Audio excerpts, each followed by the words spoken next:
Buenas tardes. Damos comienzo al segundo taller de trabajo de sindicatura concursal y agradecer a las autoridades del Consejo Profesional de Ciencias Económicas por darnos esta oportunidad para llegarnos hasta ustedes.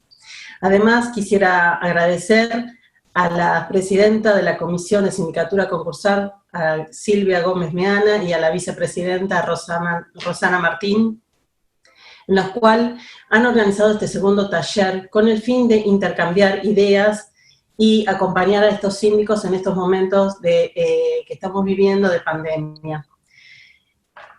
Quisiera también aclarar que aquellos síndicos que quieran intervenir o integrar esta comisión de sindicatura podrían inscribirse en el Consejo, en la página del Consejo de Contadores, Consejo Profesional de Ciencias Económicas, en el sector de formación profesional.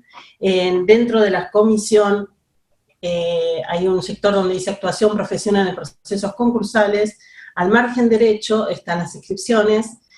Esta comisión generalmente se reúne en los segundos martes de cada mes a las 14:30, donde los síndicos participan tanto como miembros como en las subcomisiones, en los cuales están la subcomisión de jurisprudencia, de defensa profesional, de eventos, entre otras.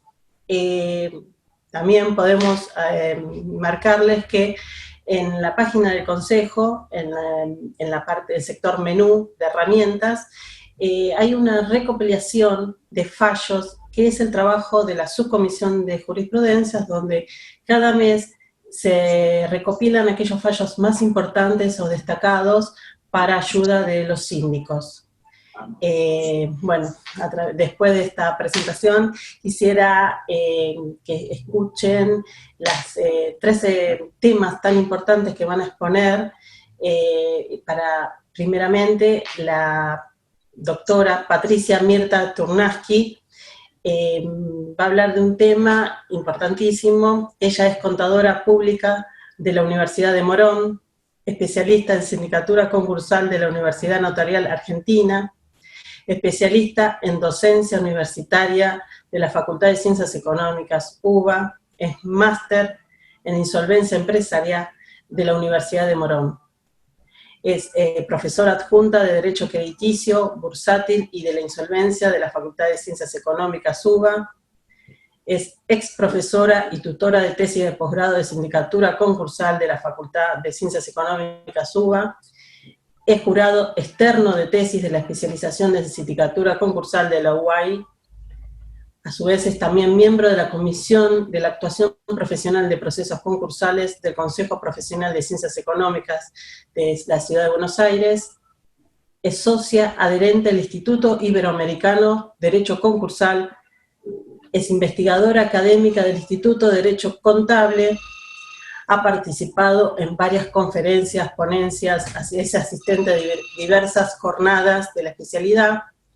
Es síndica de clase B y es asesora de empresas en crisis. Te damos la palabra, Patricia, y escuchamos tu exposición.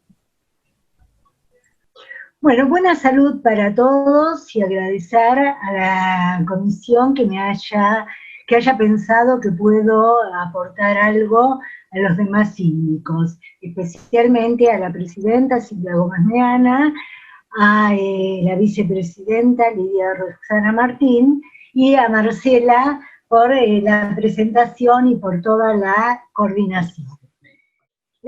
Vamos a hablar de la verificación de créditos que nos marca la ley y cómo nos vemos afectados por la verificación de créditos durante la pandemia.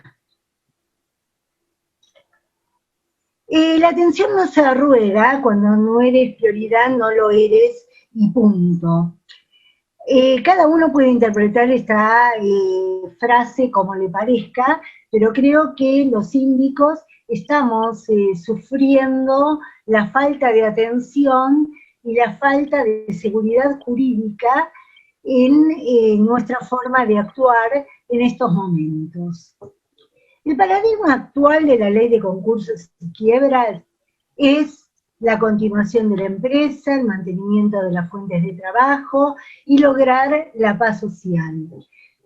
es un paradigma dentro del que tenemos que encorsetar todas nuestras decisiones y es la manera en la que tenemos que interpretar la ley. Yo creo que está de más decir que no estamos logrando mantener las fuentes de trabajo ni la paz social. Tenemos la ley de concursos y quiebras, por un lado, y tenemos el Código Civil y Comercial Unificado, que se promulgó en 2015, que da una mayor libertad a los jueces para poder tomar sus decisiones. O sea que lo que tienen es que los jueces, con la legislación que hay, ver cómo pueden solucionar de la mejor manera posible y deben resolver los casos. Esto nos pone en que los jueces son personas humanas, como lo dice el Código Civil y Comercial, con distintas posturas. O sea que nos plantea que según el juzgado que nos asignen, va a ser distinta la solución a los mismos problemas, lo cual a mí personalmente me hace un poco de ruido. En ocasión de la pandemia, además, los jueces están recurriendo al artículo 1710, que es evitar causar un daño no justificado, adoptar medidas de buena fe y no agravar lo que ya ha pasado. Para que podamos entrar en el sistema concursal, tenemos que tener un deudor que esté en cesación de pagos. Pero tiene que ser un deudor que tenga interés en refinanciar su deuda. Estamos hablando de un deudor que tiene la intención de honrar sus deudas, no que quiere abusar de la posibilidad que le da la ley para pagarle menos a sus acreedores. Vamos a tener un juez competente que abre este proceso concursal que afecta la universalidad del patrimonio de ese deudor y una vez abierto el concurso va a designar a un contador público para que lo auxilie en lo que no son sus incumbencias. ¿Cómo ubicar al síndico? Bueno, ubicar al síndico es lo más fácil que hay, sobre todo en el concurso preventivo, donde en general los síndicos nos enteramos por el llamado del abogado del deudor, que fuimos designados. Lo podemos ver en los edictos que se publican en el boletín oficial y en los diarios. En los concursos preventivos mandamos cartas a los acreedores. Ahora hay una tendencia en algunos juzgados de que se manden mails, y en la quiebra que estas cartas no se mandan, tenemos el nuevo amigo que para enterarnos de todo lo que pasa, que es al que todos recurrimos, a nuestro amigo Google. El rol del síndico en la verificación del crédito. Hemos dicho que tenemos un deudor que está en crisis, un juez que le abre este proceso. Pero tenemos que saber con quién tiene que negociar ese deudor. O sea que tenemos que constituir la contraparte del deudor, establecer quiénes son los acreedores que serán la base de la negociación. Unificación de la moneda no es que no le vamos a pagar en la moneda que nos hemos comprometido, sino que tenemos que en algún momento, que puede ser en la apertura o el momento del informe individual,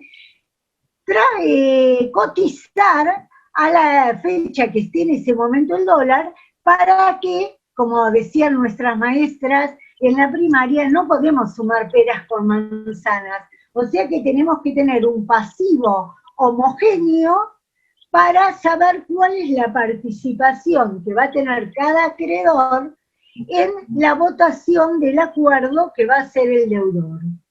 Dicha base quedará firme no en el informe individual, porque no es vinculante nuestra opinión para el juez, sino cuando el juez dicte la sentencia que marca el artículo 36.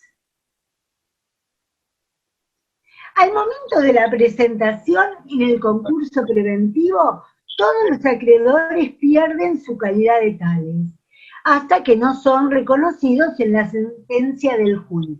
Esta sentencia se cosa juzgada y no es apelable. Para que la verificación sea tempestiva, hay que presentarse hasta la fecha que figura en los edictos, en la apertura del concurso. Pero además hay otras maneras de introducirse en el pasivo y vamos a tener el pronto pago y vamos a tener la verificación tardía. Tenemos que tener en cuenta que desde la apertura del concurso, el plazo máximo para que ingresen al pasivo los acreedores es de 2 años, porque esta es la prescripción concursal. Si algún crédito tenía una duración mayor de prescripción, esta se acorta. Y la verificación tardía, que no va a ser tal, va a ser la de los acreedores laborales que prefirieron ir a su tribunal natural. Dentro de estos también nos vamos a encontrar con una nueva categoría, que no son solamente los laborales, sino lo que está dándose en llamar los acreedores vulnerables, que necesitan poder cobrar antes y no esperar todo el proceso. Acá tenemos una curiosidad. Si nosotros tenemos la sentencia de otro juzgado 4 días antes de estos 2 años, tenemos que apurarnos a presentarnos en esos 4 días que nos quedaron. Ahora, si la sentencia que obtenemos de otro juzgado es posterior, la ley nos da 6 meses para presentarnos. ¿Qué puede presentarse en concurso preventivo? Tiene que ser un sujeto concursable, estar en cesación de pagos y desarrollar una actividad viable. Esto en mi opinión, es fundamental, porque una persona se dignifica trabajando, pero cuando siente que está aportando algo a la sociedad, que hay un valor agregado. Si no es simplemente entretener a gente haciendo nada y ganando nada. Y tenemos que ver, y esta pandemia exacerbó todo esto, que se va transformando todas las actividades. Y, lógicamente, hay gente que se queda sin trabajo porque ese trabajo deja de existir. ¿Está que tenemos que hacer algo? Seguro que tenemos que hacer algo, y eso pasa por un plan de cómo reconvertir a toda esa gente. Lo mismo pasó a través de la historia, y esto lo está pasando más rápido. Cuando el teléfono se conectó directamente, bueno, las chicas que trabajaban, las chicas del cable, y se quedaron sin trabajo. Tener la voluntad de refinanciar sus deudas, no estar tratando de abusar del instituto y tampoco querer cumplir sus obligaciones más cómodamente. Para presentarse a verificar, esto no es un juicio, es simplemente eso, un pedido. No implica el comienzo del juicio, de un juicio por lo cual no es necesario contratar a un abogado, no genera costas, no genera una contradicción, ni una nueva actuación jurisdiccional. El proceso de verificación está regulado entre los artículos 32 y 38 de la ley de concurso, que va indicando al acreedor los pasos a seguir. Y acá dice, todo pretenso acreedor debe presentarse en la oficina del síndico designado en el proceso con la documentación original y 2 copias. En la presentación digital, las copias, qué es copia, qué es original, y el síndico deberá controlar la veracidad de la documentación original, sellarla para que luego no sea presentada en otro expediente y chequear que las copias sean fieles de los originales.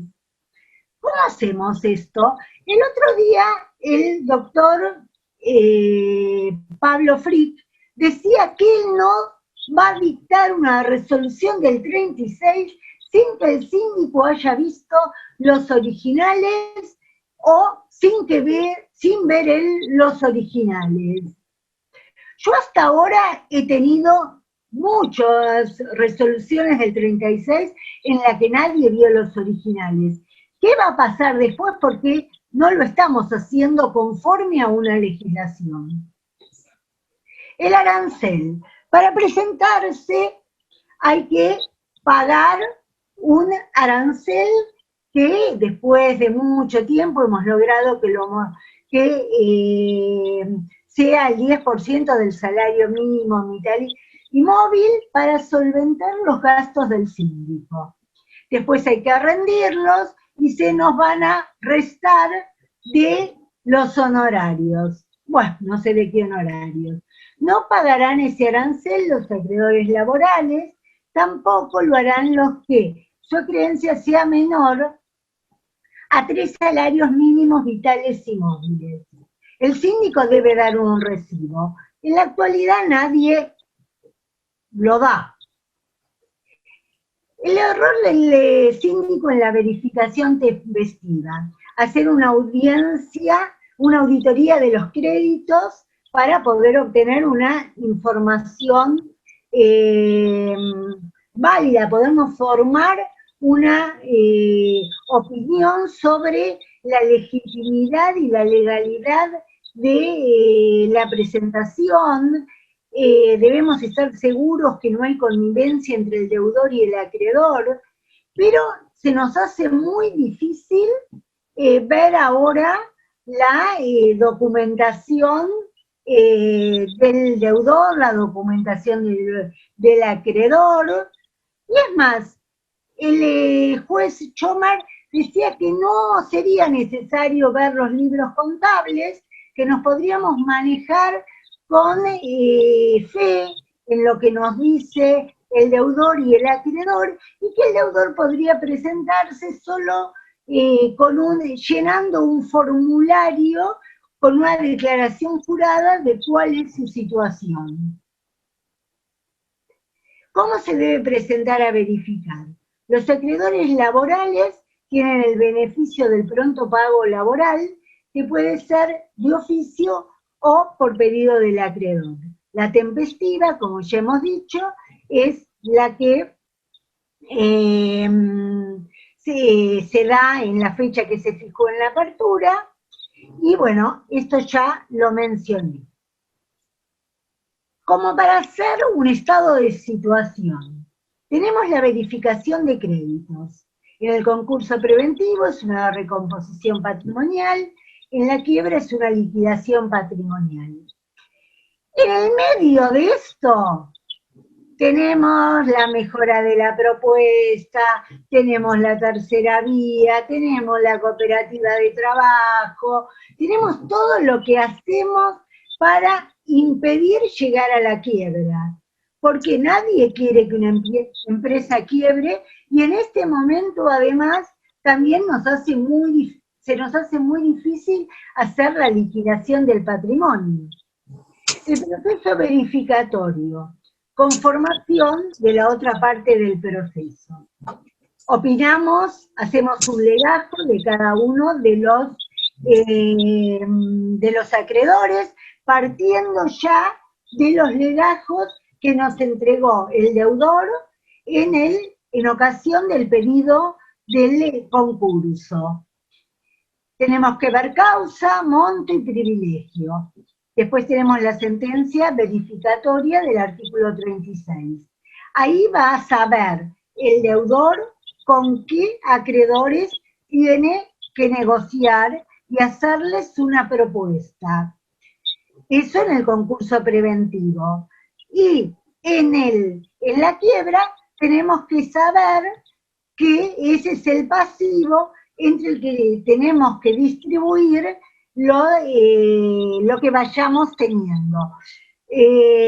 Siempre teniendo presente que los primeros fondos se van a distribuir entre los acreedores laborales y volvemos a esta tendencia y los acreedores vulnerables.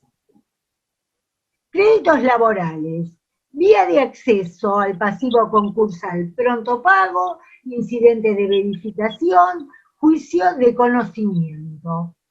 Pueden tener privilegio general o especial. Por lo tanto, no quedan comprendidas las remuneraciones debidas al trabajador que excedan los 6 meses, ni los intereses más allá de los 2 años contados desde la mora, que son de naturaleza quirografaria. Tenemos el tipo de pronto pago automático de oficio, que es el aconsejado por el síndico, y hay que ver también los que fueron omitidos y que el síndico los puede detectar. Y sustancial o tradicional, que es cuando lo piden y ahí hay que darle traslado al deudor y a la concursada para que pueda estar de acuerdo o no o oponerse. El pronto pago tradicional se admite y hace cosa juzgada material. Efectos, reconocimiento del crédito en el pasivo. Habilitación al cobro de las acreencias. O sea que si ya está admitido en el pronto pago, no es necesario que se presente a verificar. La apelación en el pronto pago de oficio es apelable la autorización directa del pago. En el pronto pago tradicional es apelable la resolución de verificación previa sustanciación. Motivos para el rechazo del crédito del pronto pago es que no surja de los libros, que las empresas en crisis no tienen generalmente los libros llevados en legal forma. Cuando existan dudas sobre su origen o legitimidad, y en el caso de sospecha de connivencia entre el peticionario y el concursado. Perdón. La diferencia entre los privilegios laborales y el pronto pago laboral. El pronto pago no es un privilegio. Por un lado, los acreedores laborales tienen los privilegios generales o especiales que les pueda corresponder. Y el pronto pago es dentro de esos mismos beneficios que puedan recibirlo antes. Es una preferencia en el tiempo. Si no hay dinero para pagar anticipadamente estos créditos, como pasa en general, porque lo que estamos hablando es de una empresa que está en cesación de pagos, no va a haber fondos líquidos para pagarle. Entonces se debe hacer una reserva del 3% mensual. ¿Por qué el 3% mensual?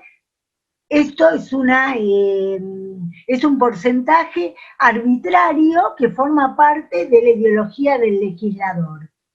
Cuando haya fondos para distribuir, se va a distribuir a prorrata entre los acreedores, pero nunca podrá exceder a los 4 salarios mínimos vitales y móviles, porque no puede ser que uno solo de los acreedores se lleve todo lo que ha entrado.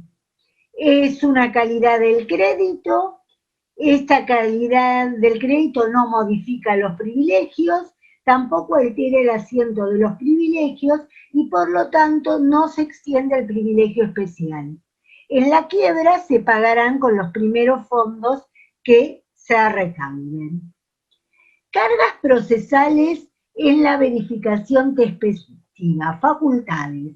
El síndico, requerimientos al deudor, al acreedor, a terceros, examinar libros, que es lo que ahora se está poniendo en duda, ya que, como decía, retomando lo que decía antes, el doctor Chomer dice que hizo una encuesta entre 35 síndicos, de los cuales 30 le dijeron que en realidad nunca le habían servido los libros contables para nada. Acreedores, examinar todas las peticiones verificatorias y observar cualquier petición.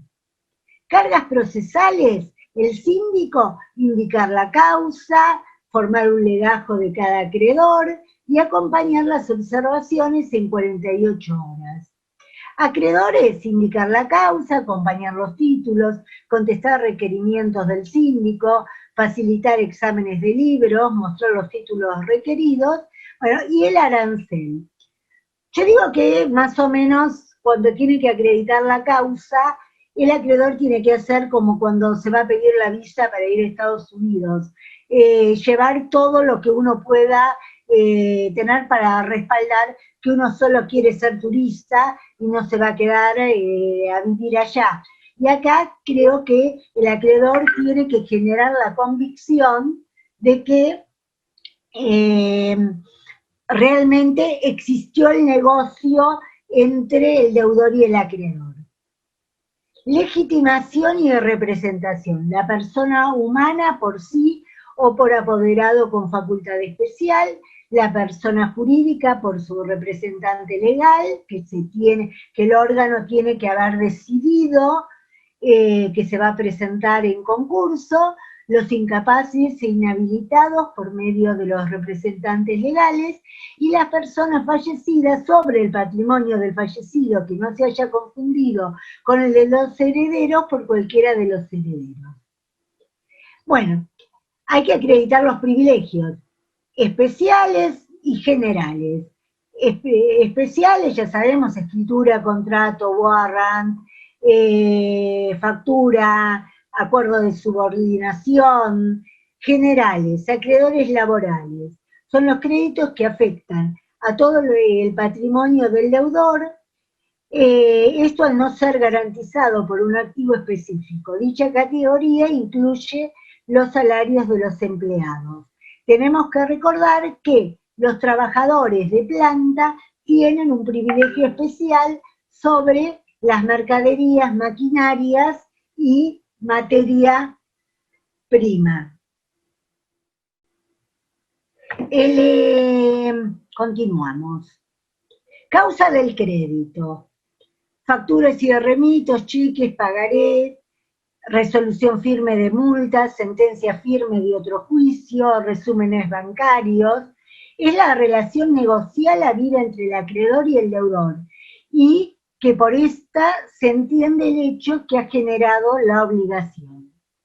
El informe individual es sumamente importante, es un informe que no vincula al juez, pero que nuestra opinión no vincula al juez, pero demuestra todo lo que hemos investigado y la opinión que tenemos sobre cada uno de los acreedores que se han presentado.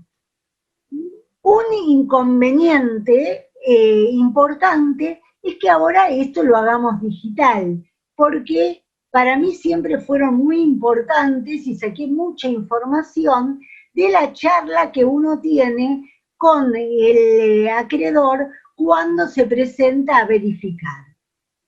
De la sentencia del artículo 36 vamos a tener que si el síndico aconsejó favorablemente y no tuvo observaciones, va a ser verificado. Si tuvo observaciones, es admisible, y si desaconseja y haya tenido o no observaciones, si el juez acuerda, ese acreedor es considerado inadmisible. ¿Qué diferencia hay entre el crédito verificado y el admisible? Yo nunca la encontré. Este es el pasivo con el que va a tener que negociar el deudor. Son estos los acreedores con los que hay que negociar. con los que verifiquen tardíamente, ya sea porque fueron a otro juzgado o porque se durmieron y vinieron después, con esos no se negocia y va a decidir el juez después qué acuerdo se les aplica. Juez en pandemia. Y bueno, cambió. Vino el COVID-19 y nos cambió a todos. Vivimos por Zoom y el juez, además de tener que resolver situaciones muy difíciles, tiene que preservar la salud de todos los involucrados. La propia sindicatura, los acreedores, los trabajadores, los proveedores vinculados con la sociedad concursal, audiencias y sorteos por Zoom u otras plataformas virtuales, pero acá nos surge un problema importante: obtener distintos recursos. Hemos tenido todos que aprender a manejarnos con las plataformas virtuales, hemos tenido que dejar de lado inversiones que habíamos hecho para invertirnos como síndico, que ahora nos sobran, y como el alquiler de una oficina, como tener una impresora, y ahora necesitamos ampliar nuestros recursos de Internet. Y justamente a quien más difícil se le hace es al Poder Judicial. Y bueno, es para que pensemos. Verificación no presencial. Se aceleró la implementación del expediente digital. Esto me parece bárbaro y nos ahorra muchísimo tiempo, y esto se aceleró. El leading case que tuvimos fue Vicentín.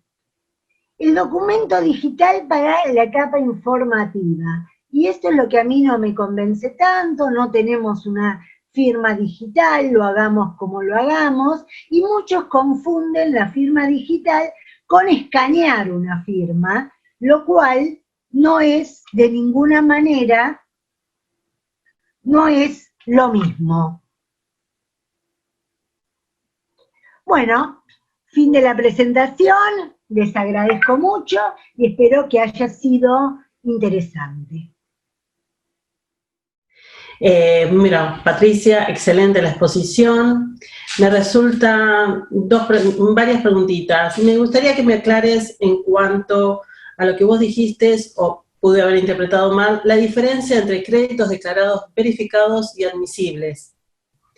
Esa es una de las que me gustaría que me aclares bien. Y otra, aclarar que con respecto al arancel, hay que, corresponde emitir una factura por este arancel, y el tratamiento impositivo sería exento. ¿Por qué? Sería como un reintegro de gastos para el momento de la regulación de honorarios. Y cuando estos estén regulados los honorarios, se facturaría la parte correspondiente, que no estaría exento, sería grabado. Bueno, eso es una de las aclaraciones que quisiera que me aclares, y después hacerte 3 preguntitas más que surgen de la exposición. ¿Cómo afecta la pandemia en el proceso de verificación de créditos? ¿Cuál sería la responsabilidad del síndico concursal con respecto a la que falta la modificación de la ley de concursos? ¿Y cómo afectaría a la actividad del síndico? ¿Está, Patricia? Espero tu aclaración. Gracias. Yo me referí, en cuanto a la primera pregunta, entre los créditos que son que la sentencia los declara verificados o admisibles, no hay, no que no hay diferencia, sino que esa es la masa de pasivo con la que va a tener que negociar el deudor. Refiriéndonos a lo que vamos a hacer la intención que se tiene, que el deudor sepa cuál es el pasivo con el que tiene que negociar, va a negociar con los acreedores verificados y los acreedores admisibles. Los acreedores inadmisibles no forman parte de esta etapa y sí podrán recurrir a un incidente de verificación, pero se negocian con los verificados y los admisibles. Espero haberlo aclarado. En cuanto al arancel, el arancel, sí, obviamente lo facturamos. Lo que siento yo que queda desprolijo y distinto, no estamos habituados, es como uno hace el arancel, lógicamente, pero no siempre nos es fácil ubicar a quién se lo tenemos que hacer, y es un trabajo extra que tenemos los síndicos, porque los acreedores transfieren directamente este importe, y muchas veces no lo transfiere directamente el acreedor, y uno tiene que estar viendo qué transfirieron y qué aranceles facturar y para quién. Estas son las cosas que yo veo que nos están resultando distintas en la pandemia. Antes era algo que uno hacía en el momento. Y yo soy de la escuela de Domingo Rodríguez, que él hablaba de la importancia del momento en que uno se encontraba con el acreedor. Él además decía que había que invitarlo con cosas para comer, para que empezara a hablar, y uno detectaba muchas cosas, detectaba activos, detectaba movimientos en esta reunión que tenía cuando era con el acreedor, que ahora se pierde y que quizás podemos imponer que tengamos que tener una reunión virtual, que no va a ser lo mismo, pero serviría. Todo esto se mejoraría si no dependiera un poco de la decisión de cada juzgado, porque en realidad la ley no se modificó. Nos podemos amparar en las facultades del Código Civil y Comercial, en los tratados internacionales, pero no nos estamos basando ni estamos cumpliendo lo que hoy por hoy dice la ley de concursos y quiebras, que no ha sido modificada.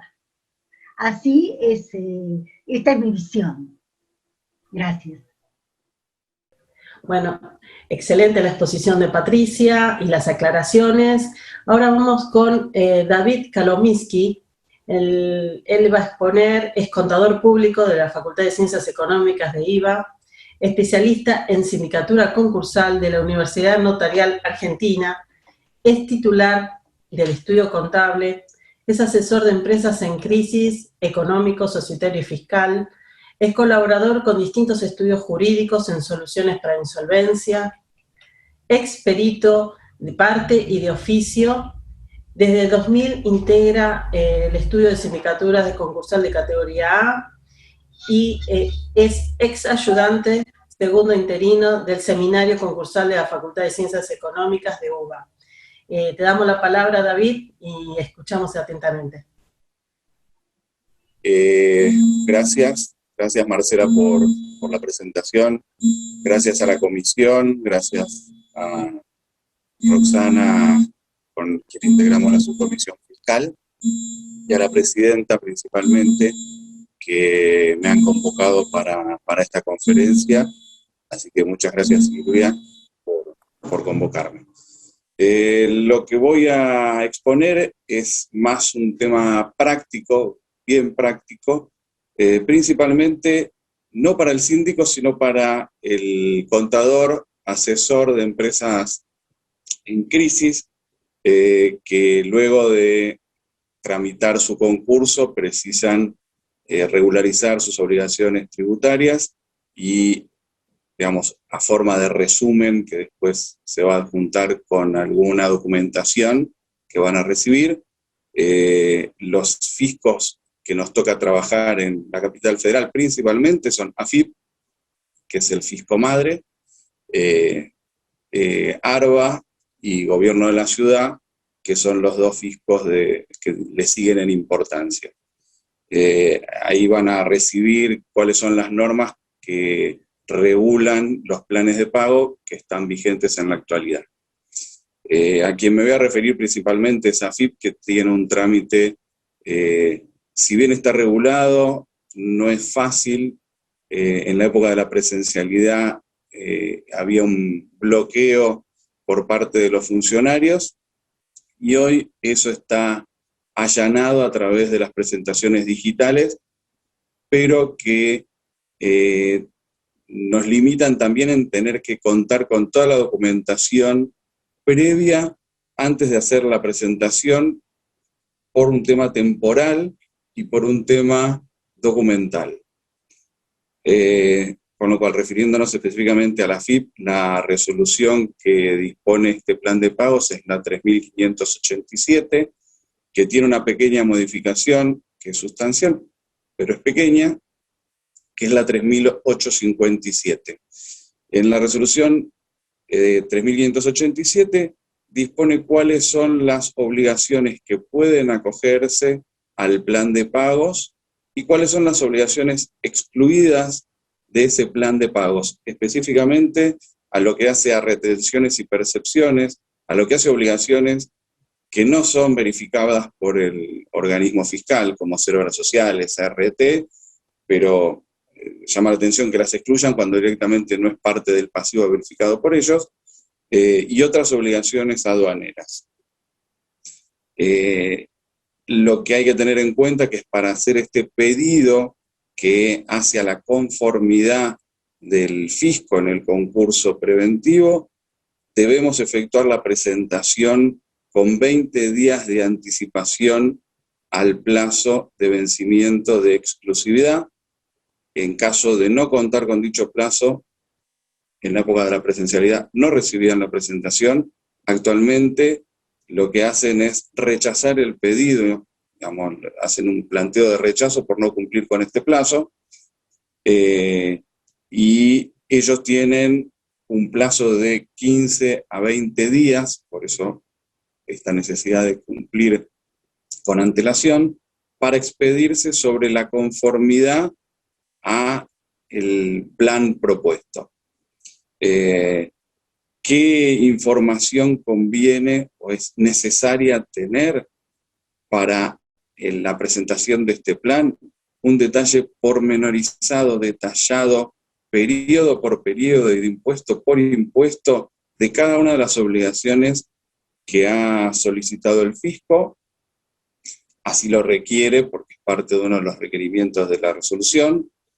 Tener la resolución de apertura, la resolución verificatoria del artículo 36, el informe general, la categorización, los informes o últimos informes de la sindicatura del artículo 14, inciso 12, y una cuestión que el fisco está analizando es el cumplimiento fiscal durante el trámite del concurso, que tiene que ver ya con obligaciones postconcursales y que a veces los contribuyentes concursados no logran poder cumplir en tiempo y forma.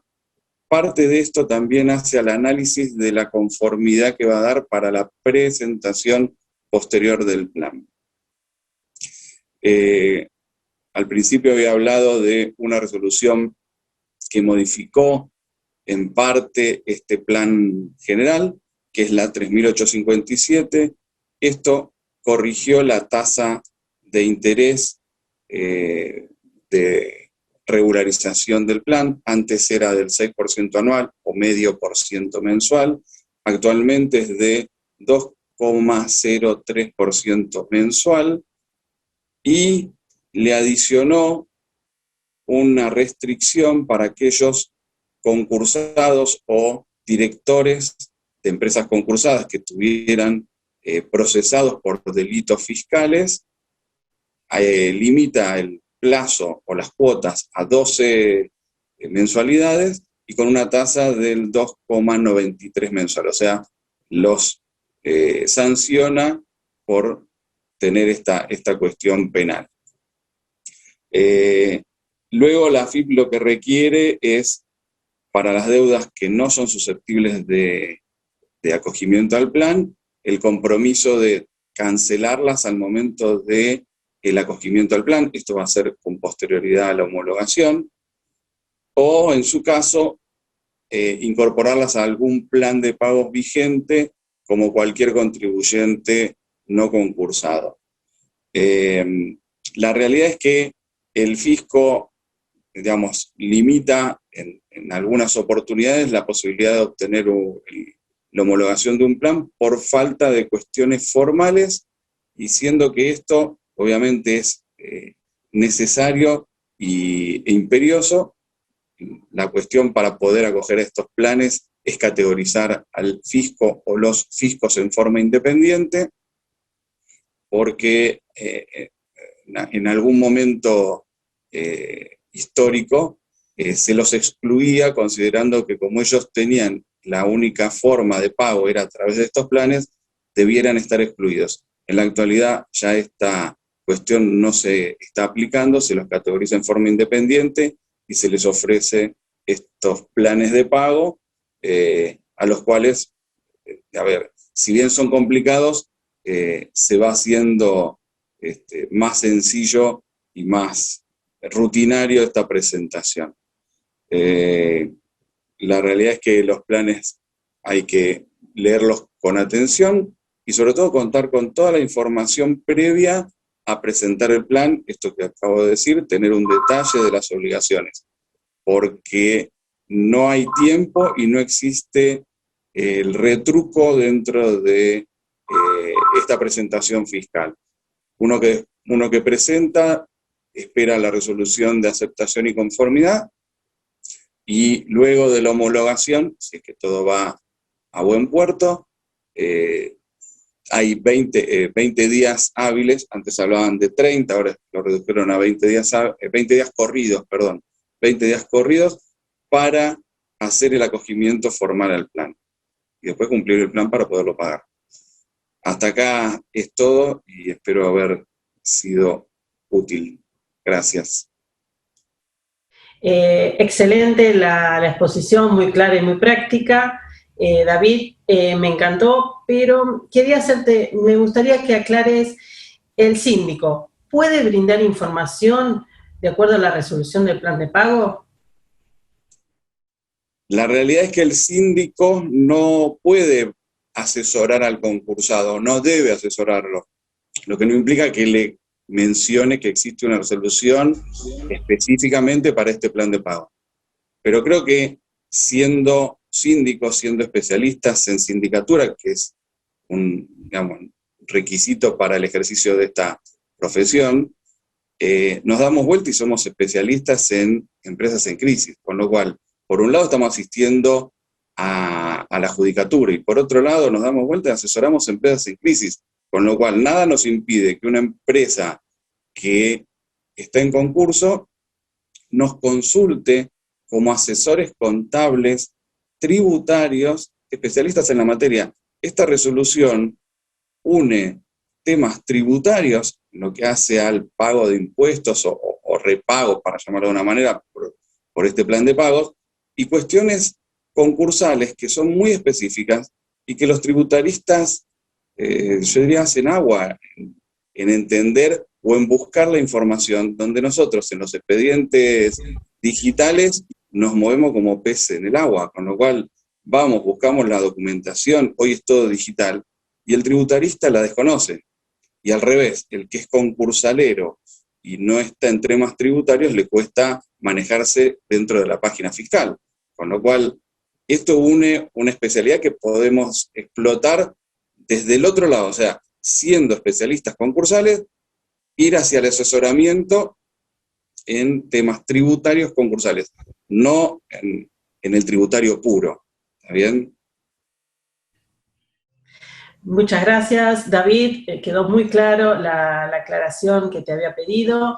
Y ahora vamos a presentar a María Cristina Oso, contadora pública de la UBA, especialista en sindicatura concursal de la Universidad Notarial de Argentina, es magíster en insolvencia empresarial de la Universidad de Morón, ex docente del grado de UBA de Derecho Económico 2 en la Facultad de Ciencias Económicas UBA, docente en la maestría de Insolvencia Empresarial en la Universidad del Morón, síndico concursal clase A en la Ciudad de Buenos Aires y categoría B en Provincia de Buenos Aires, es socia fundadora de IADECO, miembro de la Comisión de Procesos Concursales de la Ciudad de Buenos Aires, expositora en congresos y jornadas y autora de artículos de publicación de la especialidad, tanto como REPAR, ERRIUS y REPRO, entre otras.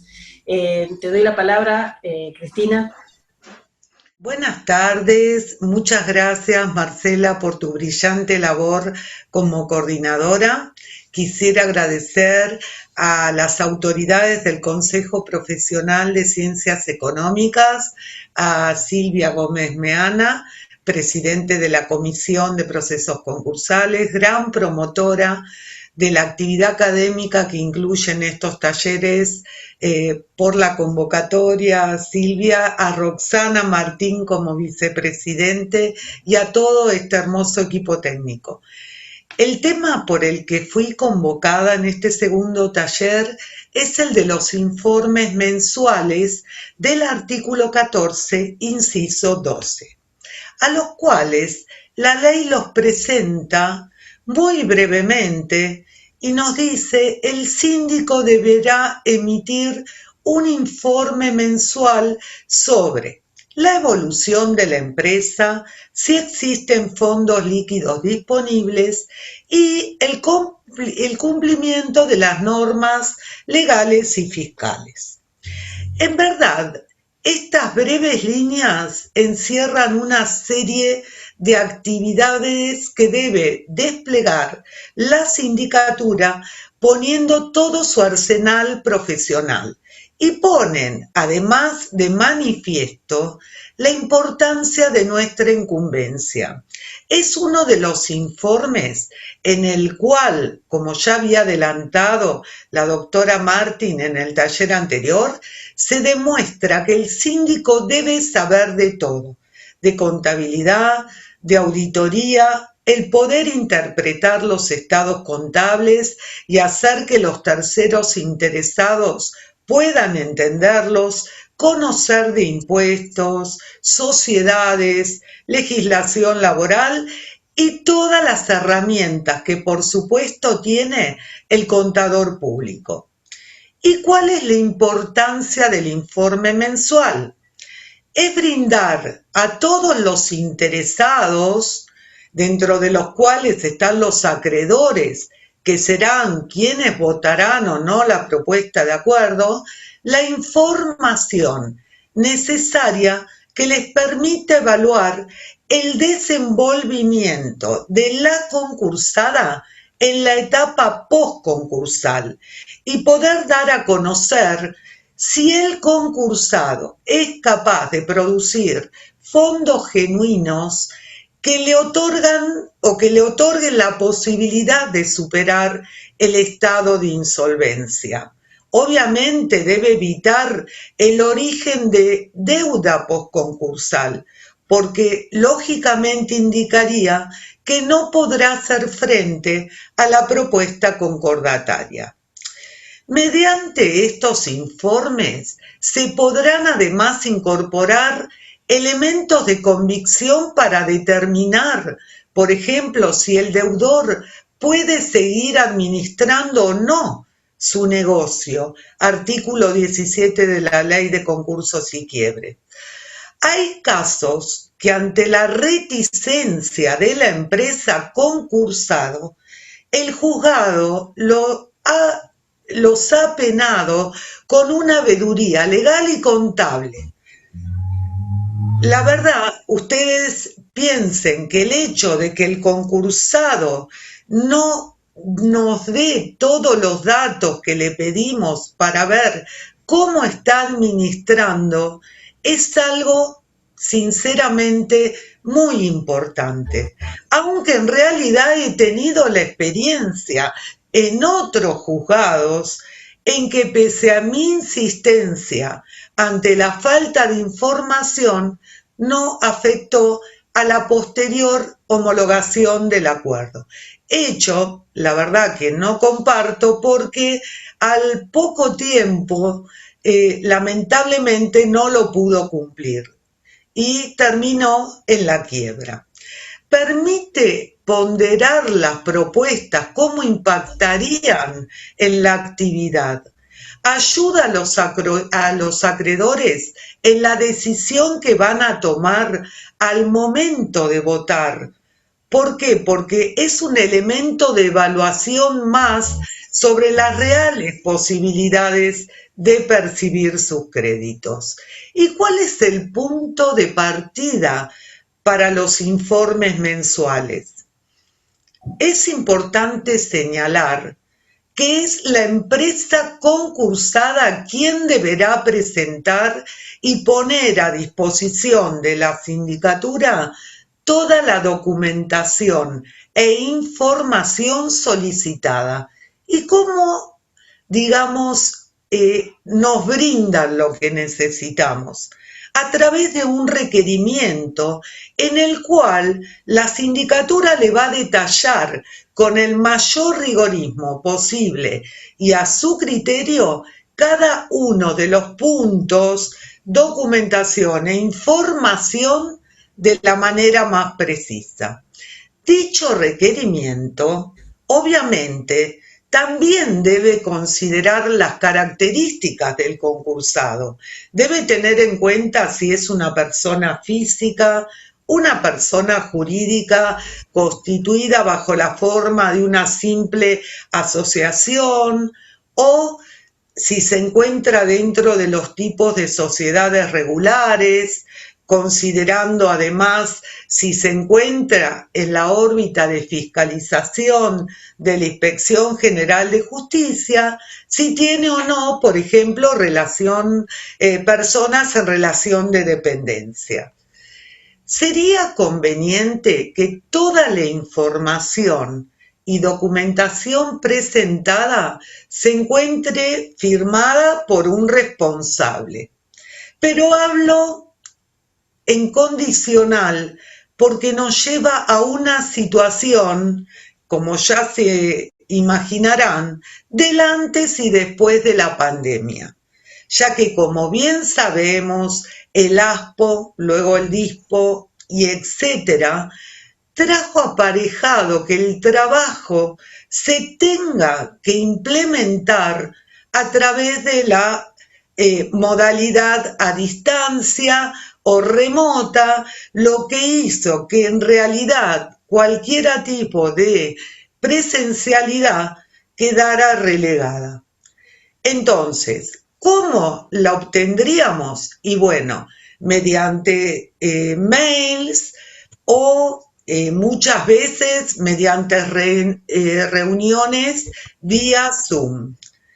Otra pregunta que se hacen o que nos podríamos hacer: ¿tienen un vencimiento? No, pero su regularidad evidenciaría de qué manera se maneja la administración de la empresa y permitirá al síndico cumplir con los informes que pueden ser muy útiles para poder adentrarse en la vida de la empresa.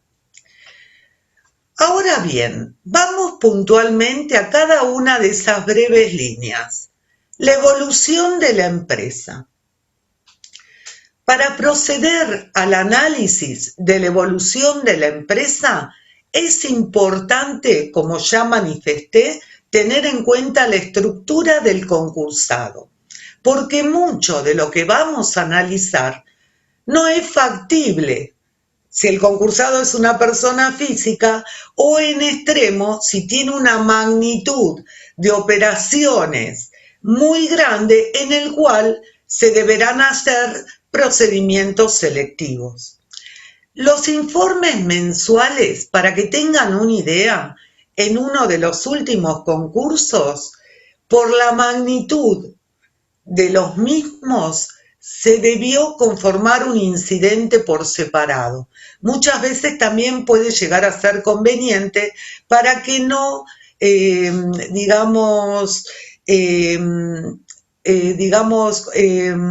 pudiera empañar el, el expediente principal. Es importante al comenzar el informe que se aclare que se basará en la información aportada por la empresa o el empresario concursado y que no tiene alcance de una auditoría. Y es difícil darle ese alcance, ya que son múltiples las actividades que la sindicatura debe realizar durante todo el proceso, además de estos informes, como es al mismo tiempo recepción de verificaciones, los importantes informes del artículo 35 y el artículo 39, verificaciones tardías, etc. Es importante además identificar y dejar en claro quién ha aportado la documentación, si es el sector contable de la empresa o el propio concursado, la fecha en que se ha recibido la información y bajo qué modalidad, si las mismas surgen de registraciones contables en libros rubricados o no, o de planillas que provengan, por ejemplo, de un sistema contable que utilice la empresa, pero que aún no ha sido volcado en libros. A los efectos de analizar la evolución, es imprescindible resaltar que debemos trabajar con información comparativa de un mes a otro, cuyo primer punto de partida va a ser los saldos que surgen de la presentación en concurso. El síndico debe evaluar para cada concurso, como lo dije, qué es lo que podrá solicitar para emitir un informe adecuado a la estructura del concurso. A modo de ejemplo y a título enunciativo para esta exposición, me parece interesante tomar como caso referencial el de una sociedad regular de mediana magnitud, para, por ejemplo, tener un espectro más amplio de qué deberíamos pedir. ¿Con qué se debe comenzar? Con un estado de sumas y saldo del mes anterior o del punto de partida y del mes bajo análisis.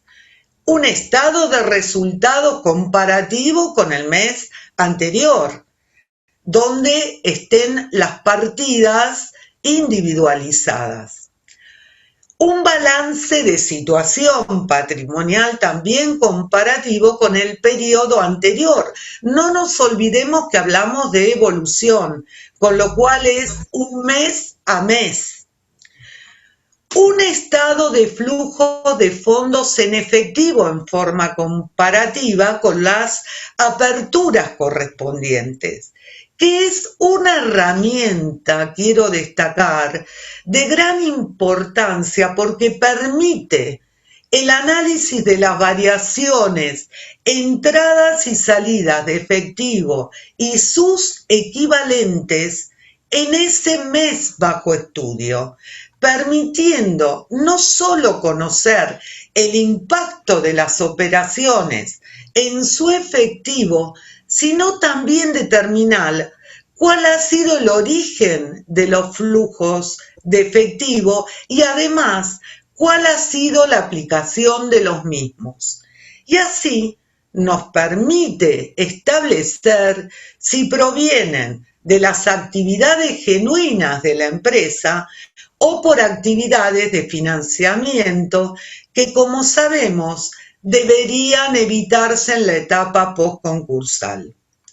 Otra información importante es el detalle del monto y pago de sueldos y jornales mensual. Entonces la sindicatura va a tener que tomar la nómina de trabajadores, cómo cobró sus saberes, cotejándolo con la copia de los recibos de sueldos o transferencias bancarias, y si es concordante con la nómina incluida en el formulario 931 de AFIP. También debe informar si hay altas y bajas del personal, indicando fecha y motivo. ¿Por qué? Porque puede indicar desvinculaciones que pueden deberse a una merma de la actividad de la empresa y además si hay nuevos juicios iniciados contra la empresa desde la fecha de presentación en concurso. También es importante el análisis de los pasivos asumidos con posterioridad a la presentación en concurso, indicando el acreedor, causa, montos, vencimientos y el estado de cumplimiento en cada caso, ya que es importante que la sindicatura indique en el informe cómo se compone y la evolución durante ese proceso para ver si se encuentran dentro de los plazos habituales a la operatoria de la empresa o si por el contrario se han ido incrementando debiendo señalar dicha situación.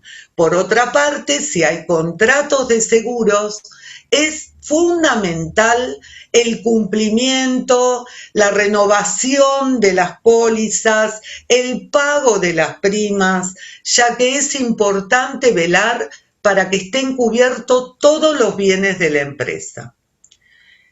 La segunda ítem o el segundo ítem nos decía la importancia de ver los fondos líquidos, la existencia o no de fondos líquidos disponibles. Esto tiene que ver con lo que ya habló Patricia Turniaski en el punto anterior. Está ligado con, en parte, con los pasivos laborales que pueda tener la empresa concursada por pronto pago laboral. Y entonces deberá informar cuáles son los fondos líquidos disponibles. Para este punto es importante que además de ese estado de origen y aplicación de fondos, la sindicatura cuente con la información sobre los movimientos de todas y cada una de las cuentas bancarias de la sociedad, disponibilidad en caja y el detalle que puede ser, ojo, disponibilidad en caja sea en efectivo o en moneda extranjera, ¿no es cierto? Y compararlo con el anterior y ver si están registradas contablemente. También se debe poner énfasis si surge de planillas suministradas por la concursada, aclarando que no están auditadas, hago hincapié en esto, y sobre todo si se ha hecho o no un arqueo de las mismas, explicando a qué se debe las salidas o los ingresos y si se ha contabilizado considerando las diferencias de cambio o no. Por último, cuando hablamos nos pide cumplimiento de normas legales y fiscales. Y acá, entonces, ¿a qué puntos o sobre qué debe ir la sindicatura? Al informe de cumplimiento de normas fiscales, sociales y previsionales, debiendo verificar la presentación y pago de aportes y contribuciones de AFIP, de los seguros colectivos de vida, de la ley de riesgo de trabajo, de lo que sea sindicatos, cualquier régimen de retención y percepción de seguridad social y cualquier otro tipo de cargas sociales que pudiera corresponder. El impuesto al valor agregado, la declaración jurada de IVA, tratando de chequear que la misma tenga correspondencia con la documentación de respaldo a la confección, lo mismo que el régimen informativo de compras y ventas, o sea que aporte la constancia de presentación, ingresos brutos, si tiene régimen de convenio multilateral, y chequear también cómo ha sido confeccionado, si corresponden liquidaciones municipales como seguridad e higiene. Y entonces, esto sería ampliamente en la parte previsional y fiscal. Y nos quedaría el cumplimiento de normas legales. Y entonces aquí, ¿sobre qué nos debemos abocar? Sobre si los libros se encuentran rubricados en caso de corresponder, por eso dije que tomábamos como un caso muestra el de una sociedad anónima porque era más amplio, individualizando el último folio transcripto y a qué periodo de información se refiere, libro inventario y balance, libro diario, libro ventas compras o cualquier otro subdiario. Obviamente debemos ir al registro de sueldos o los registros laborales, el libro de sueldos y jornales del artículo 52, detallando rúbrica, detalle del sistema utilizado y cuál es la modalidad, si es manual o de hojas móviles, pedir la autorización correspondiente.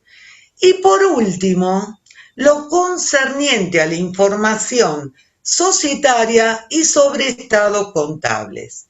Es importante hacer el seguimiento de las actas de asamblea de accionistas para verificar si hubo designaciones de nuevo directorio, si aceptaron sus cargos, si se ha realizado la inscripción correspondiente ante la Inspección General de Justicia, si los estados contables cuentan con informe de auditoría, si se presentó la memoria extensa, de la cual se debe tener en cuenta que en un concurso no les cabe la memoria abreviada porque hay terceros interesados, porque la sociedad está en concurso preventivo. El acta de aprobación de los estados contables y la correspondiente presentación ante la Inspección General de Justicia conforme lo requerido por el artículo 67 de la Ley de Sociedades y el artículo 146.4 de la Resolución General 7/2015 de IGJ.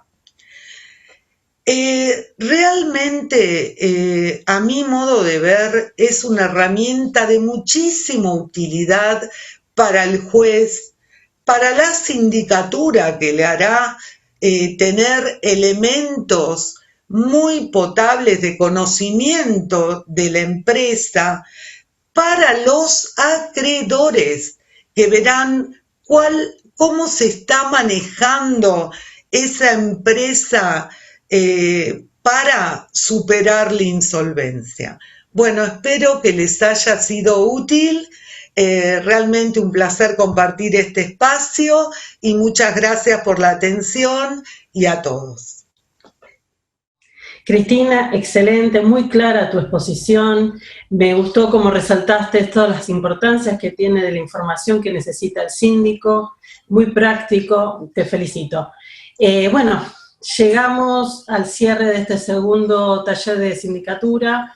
Tengo que agradecer a los tres expositores, a Cristina, a Patricia y a David, pero antes de despedirme quería agradecerles nuevamente a las autoridades del Consejo por darnos este espacio, como así también a la presidenta de la Comisión de Sindicatura Concursal, a la doctora Silvia Gómez Meana, a la vicepresidenta Rosana Martín, a todos los miembros de la Comisión de Sindicatura, al equipo técnico del Consejo que nos permiten llegar a ustedes gracias a ellos, y a ustedes.